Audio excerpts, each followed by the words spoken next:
Hello hall. இன்றைக்கி வந்துட்டு கனவா மீன் தொக்கு எப்படி செய்யுதுன்னு பார்க்கலாம். இது எனக்கு ஃபர்ஸ்ட் டைம் தான்.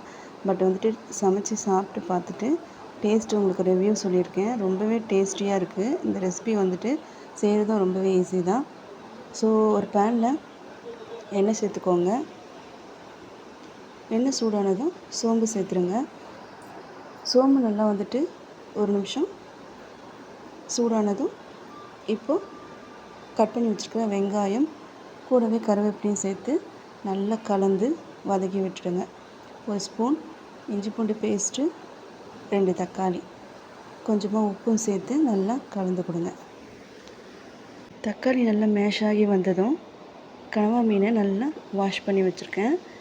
அதையுமே உள்ளே சேர்த்து ஒரு பெரட்டி விட்டுருங்க மசாலா கூட. இப்போது மஞ்சள் தூள், மிளகாய்த்தூள், தனியாத்தூள், கரம் மசாலா ஆட் பண்ணிவிட்டு நல்லா வந்துட்டு மிக்ஸ் பண்ணி கொடுங்க. கனவா மீன்லேருந்து தண்ணி நல்லா ரிலீஸ் ஆகி வரும். ஸோ வந்துட்டு நிறைய தண்ணி ஆட் பண்ண வேண்டாம்.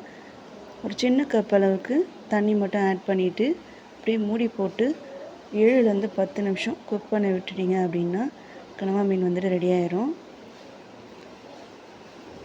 ஃபைனலாக வந்து பார்த்திங்கன்னா உங்களுக்கு கிரேவி எவ்வளோ வேணுமோ அவ்வளோ ரெடியானதும் பெப்பர் ஆட் பண்ணிவிட்டு கை நிறைய கொத்தமல்லியும் ஆட் பண்ணி ஸ்டவ் ஆஃப் பண்ணிக்கோங்க. ரொம்பவே கமகமன் வாசமாக இந்த சண்டேயை வந்துட்டு சூப்பராக என்ஜாய் பண்ணுங்கள். கனவா மீனும் கிடச்சிதுன்னா நீங்களும் கண்டிப்பாக ட்ரை பண்ணி பாருங்கள். ரொம்பவே டேஸ்டியான ரெசிபி. ட்ரை பண்ணி பார்த்துட்டு எப்படி இருக்குன்னு சொல்லுங்கள்.